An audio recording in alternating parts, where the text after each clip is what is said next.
Mga friends, ayan, good evening.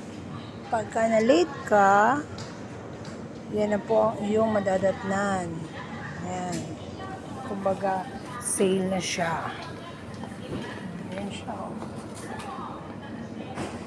Marami pa. Dinatnan. Ayan, oh, ayan. Kaso lang, si ate kumuha din. Ayan, kinuha ni Utol. Oh. Style na. Ganyan ang pansit nila, but may egg.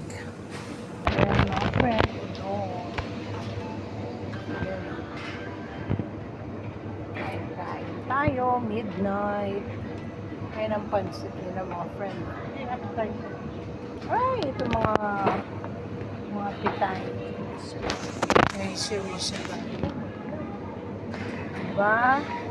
Parang tinulong mo natin sila. Kailangan natin ng ganito. Yeah. Okay.